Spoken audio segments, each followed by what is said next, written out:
Hello students, कैसे आप सब लोग? उम्मीद करता हूं बहुत अच्छे होंगे। तो स्टूडेंट्स, आज के इस वीडियो में हम जानने की कोशिश करेंगे कि पीपीएससी सीनियर असिस्टेंट के एग्जाम में किस तरह के सवाल पूछे जा सकते हैं, किस तरह से हमने किसी टॉपिक को अप्रोच करना होता है। जैसे मान लीजिए हम एक छोटी सी न्यूज पढ़ते हैं, न्यूज़पेपर में या कोई न्यूज आई है, उसमें से डिफिकल्ट लेवल के क्वेश्चन किस तरह से पूछे जा सकते हैं। एक सिंपल सी न्यूज हमारे पास, जैसे कि हमने सुना था कि धोलावीरा जो इंडस वैली सिविलाइजेशन की साइट है, वो एक यूनेस्को की वर्ल्ड हेरिटेज साइट बन गई है। तो क्या ये सिंपल सवाल आएगा कि आप बता दीजिए कि इंडस वैली सिविलाइजेशन की कौन सी साइट जो है वो यूनेस्को वर्ल्ड हेरिटेज साइट में जगह बनाने में कामयाब रही है? तो इस तरह का सवाल पूछना थोड़ा मुश्किल है।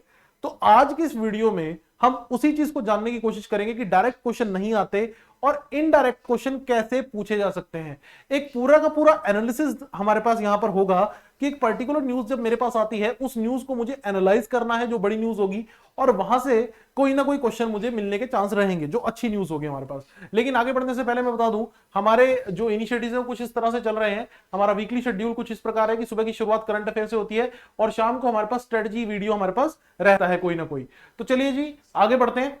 तो अभी हुआ क्या है, न्यूज क्या आई थी कुछ समय पहले हमारे पास कि UNESCO, what is UNESCO? United Nation Educational Scientific and Cultural Organization. United Nation Educational Scientific and Cultural Organization, जिसका हेडक्वार्टर पेरिस फ्रांस में है। तो उसने हमारे पास जो इंडस वैली सिविलाइजेशन की एक साइट है धोलावीरा, ठीक है, सॉरी, इंडस वैली सिविलाइजेशन की एक साइट है धोलावीरा, उसको शामिल कर लिए है अपनी वर्ल्ड हेरिटेज साइट की लिस्ट में। तो वर्ल्ड हेरिटेज साइट की लिस्ट जो होती है वो हमारे पास किसके द्वारा रिलीज की जाती है? यूनेस्को द्वारा रिलीज की जाती है। तो ये गुजरात में हमारे पास जो धोलावीरा साइट है उसको इंक्लूड कर लिया गया है। भारत में कितनी यूनेस्को वर्ल्ड हेरिटेज साइट है? तो भारत में 40 यूनेस्को वर्ल्ड हेरिटेज साइट हैं, जिसमें से अगर हम बात करें 32 कल्चरल साइट्स हैं। कल्चरल जैसे कि हमारे पास जो, अगर आप कह सकते हो, जो कल्चर के थ्रू हमारे पास बनी है या कल्चर को रिप्रेजेंट करते हैं, जैसे कि ये धोलावीरा एक साइट हो गई, या हमारे पास ताजमहल हो गया, रेड फोर्ट हो गया, ये सब क्या है? ये कल्चरल साइट है। 7 नेचुरल साइट, नेचुरल साइट में जैसे हमारे पास अगर हम बात करें काजीरंगा नेशनल पार्क हो गया, तो ये एक नेचुरल साइट है, ये नेचुरल वर्ल्ड हेरिटेज साइट। और हमारे पास 1 मिक्स हेरिटेज साइट है। और मैं चाहूंगा कि अगर आपको पता है तो आप कमेंट सेक्शन में जरूर कमेंट करके बताइए कि भारत में इकलौती यूनेस्को की मिक्स्ड हेरिटेज साइट कौन सी है। हाँ जी, क्लियर? यूनेस्को की मिक्स्ड हेरिटेज साइट कौन सी है? ये एक ही है पूरे भारत में। तो मैं चाहूंगा आप कमेंट सेक्शन में कमेंट करके जरूर बताएं। तो अगर हम बात करें यहां पर क्वेश्चंस के बारे में, अब ये तो हमें इंट्रोडक्शन हो गया कि न्यूज हमने क्या पढ़नी थी, लेकिन सवाल कैसे पूछे जा सकते हैं यहां से। धोलावीरा को, हमारे पास इंडस वैली सिविलाइजेशन की एक साइट को यूनेस्को ने वर्ल्ड हेरिटेज साइट लिस्ट में शामिल कर लिया, यानी कि मुझे धोलावीरा के बारे में हर एंगल से सब चीजें पता होनी चाहिए। और क्या क्या पता होनी चाहिए वो देख लेते हैं ताकि थोड़ा सा आपको आइडिया हो जाए। सबसे पहले तो अगर हम बात करें इंडस वैली सिविलाइजेशन, हम एंशिएंट हिस्ट्री में इंडस वैली सिविलाइजेशन के बारे में पढ़ते हैं। इंडस वैली सिविलाइजेशन की कई सारी साइट्स हैं। हिंदी में इसको सिंधु घाटी सभ्यता भी कहा जाता है, ठीक है, इसको सिंधु घाटी सभ्यता भी कहा जाता है और हड़प्पन सिविलाइजेशन भी कहा जाता है, क्योंकि हड़प्पा इसकी पहली साइट थी। अब ये जो हड़प्पा है, मोहनजोदाड़ो है, ये सब पाकिस्तान में है। अब खास बात क्या है कि इंडस वैली सिविलाइजेशन की कई सारी साइट्स हैं, कुछ साइट्स इंडिया में है, कुछ पाकिस्तान में। भारत के अंदर कई सारी इंडस वैली सिविलाइजेशन की साइट्स हैं, लेकिन भारत के अंदर एक ही ऐसी इंडस वैली सिविलाइजेशन की साइट है जिसको यूनेस्को ने वर्ल्ड हेरिटेज साइट का टैग दिया है, और वो है धोलावीरा।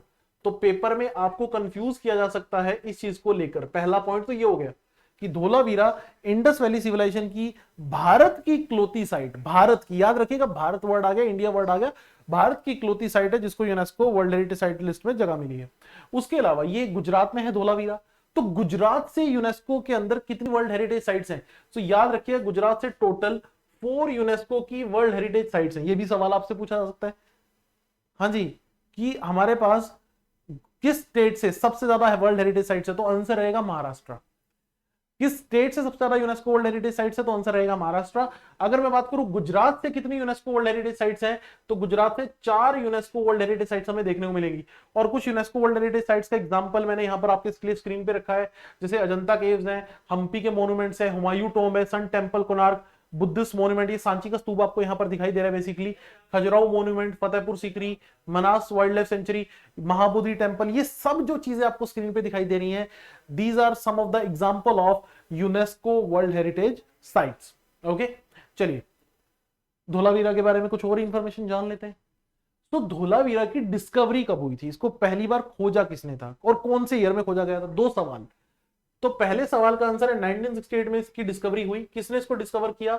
जगतपति जोशी ने, जेपी जोशी ने इसको डिस्कवर किया। ठीक है, तो ऑप्शन में जेपी जोशी भी हो सकता है और जगतपति जोशी भी हो सकता है। ये हमारे पास जो साइट है वो खदिर आइलैंड पे लोकेटेड है। अब आपसे क्वेश्चन कैसे पूछा जा सकता है, देखो डिफिकल्ट क्वेश्चन बनाना हो तो कैसे पूछेंगे, वो पूछेंगे खदर आइलैंड क्यों फेमस है। सो खदर आइलैंड फेमस है for the Dholavira Indus Valley civilisation site, जो कि गुजरात में है। और बहुत इंटरेस्टिंग और टिपिकल लेवल का ज्योग्राफी क्वेश्चन बन जाता है यहां से। ये मैं स्पेशली स्टार मार्क करता हूं कि ये बहुत इंपॉर्टेंट क्वेश्चन। देखो आपको पता है कि भारत से ट्रॉपिक ऑफ कैंसर होकर गुजरती है। ट्रॉपिक ऑफ कैंसर जो भारत के 8 राज्यों से होकर गुजरती है, उनके नाम आपको यहाँ पे स्क्रीन पे बकायदा दिखाई भी दे रहे हैं। तो ये गुजरात से भी होकर गुजरती है Tropic of Cancer, Tropic of Cancer Gujarat से भी होकर गुजरती है। इंटरेस्टिंग बात, ये धोलावीरा की लोकेशन से होकर गुजरती है। तो मैं आपसे क्वेश्चन अगर मुझे डिफिकल्ट पूछना हो तो मैं कैसा क्वेश्चन पूछूंगा?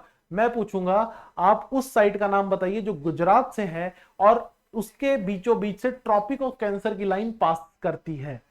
तो that is one of the interesting question. All दो ट्रॉपिक ऑफ कैंसर 8 स्टेट से भारत की पास करते हैं, लेकिन धोलावीरा की लोकेशन भी हमारे पास, धोलावीरा इंडस वैली सिविलाइजेशन की लोकेशन भी आपको ट्रॉपिक ऑफ कैंसर पे देखने को मिलेगी। कुछ और बातें इसके बारे में करें तो लोकल लैंग्वेज में हर एरिया का कुछ लोकल नाम होता है, कुछ लोकल लाइट उसको कुछ किसी ना किसी नाम से जानते हैं। तो इसको लोकलाइट लैंग्वेज में कोटड़ा टिम्बा कहा जाता है, फोर्ट माउंट। ठीक है, कोटड़ा टिम्बा। तो कोटड़ा टिम्बा हमारे पास किसको कहा जाता है? धोलावीरा को। मोहनजोदाड़ो, गनवेर वाला और हमारे पास हड़प्पा, ये तीनों फेमस साइट्स पाकिस्तान में है। और इसके बाद राखीगढ़ी आ जाती है। राखीगढ़ी की साइट बहुत ही फेमस और बड़ी साइट है हरियाणा में। तो उसके बाद धोलावीरा जो है इंडस वैली सिविलाइजेशन की 5वीं सबसे बड़ी साइट है। लेकिन अभी तक राखीगढ़ी को UNESCO World heritage site tag नहीं मिला, लेकिन हाँ हमारे पास धोलावीरा को ये टैग मिल चुका है। ठीक है, तो ये 5वीं सबसे बड़ी साइट है। उसके अलावा धोलावीरा की एक बहुत खास बात है कि ये 3 हिस्सों में ये पूरा शहर बसा हुआ था। 3 हिस्से थे इस पूरे शहर के। पहला हिस्सा था सीटाडल। सीटाडल क्या होता था कि पुराने समय में बाढ़ वगैरह आ जाती थी या कोई अटैक करे तो हमेशा राजा महाराजा चाहते थे कि वो हाइट पे रहे। तो सीटाडल वो ऊंचा एरिया होता था शहर का, वो ऊंचा एरिया जहां पर किला बना होता था और कहा जाता है कि जो अमीर व्यक्ति थे वो वहां रहा करते थे। सीटाडल के बाद हमारे पास मिडल एरिया हुआ करता था, मिडिल टाउन और फिर लोअर टाउन। ये 3 हिस्सों में ये पूरा का पूरा जो शहर है धोलावीरा का आज से हजारों साल पहले हमारे पास था। ठीक है, और सीटाडल जो था उसकी पूरी फोर्टिफिकेशन हुई थी, पूरी किलेबंदी हुई थी। ठीक है, खास बात क्या है, एक और बड़ी इंटरेस्टिंग बात, ये लोग उस चीज को समझते थे जो आज भी हम नहीं समझ पा रहे, वो क्या? Rain water harvesting. बहुत इंटरेस्टिंग चीज। रेन वाटर हार्वेस्टिंग का कंसेप्ट आपको इंडस वैली सिविलाइजेशन की किस साइट में देखने को मिलता है? तो करेक्ट आंसर धोलावीरा।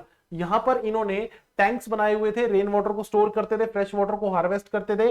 ठीक है, और इस तरह से हमारे पास प्रॉपर वाटर की इंपॉर्टेंस को समझते हैं, उसको प्रॉपरली यूटिलाइज करने के लिए ये पूरे एफर्ट्स किया करते हैं। That is one of the interesting part.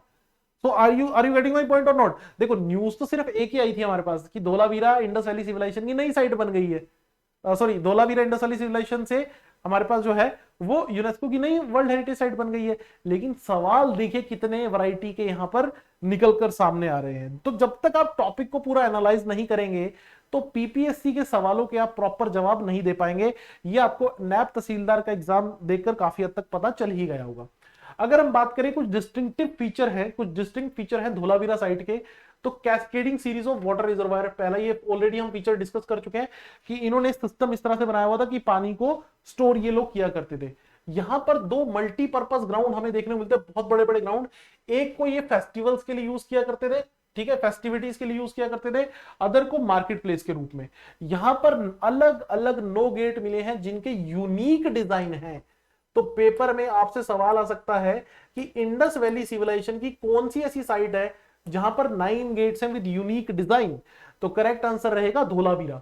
यहां पर हमारे पास funerary architecture with tumulus hemispherical structure, जो हमारे पास बुद्ध स्तूपा में जिस तरह का स्ट्रक्चर देखने को मिलता है, कुछ उसी प्रकार का स्ट्रक्चर यहां पर धोलावीरा साइट में हमें मिला है। So these are the some distinctive features जिनके ऊपर हमें सवाल पूछे जा सकते हैं। तो कई बार आपसे ये भी इस तरह का भी सवाल पूछा जा सकता है कि इनमें से कौन सा फीचर इन धोलावीरा साइट का फीचर नहीं है।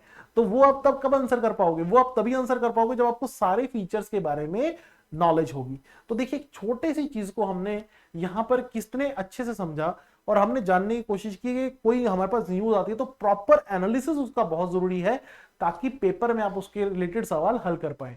जाने से पहले मैं बता दूं हमारे कई फ्री और पेड इनिशिएटिव चल रहे हैं जिनको आप फॉलो कर सकते हैं अपनी प्रिपरेशन को और बूस्टअप करने के लिए। तो ये था स्टूडेंट आज का वीडियो, उम्मीद करता हूं कुछ नया जानने को मिला होगा। वीडियो पसंद आई हो तो लाइक और शेयर जरूर कर दीजिएगा। Thank you students, God bless you all.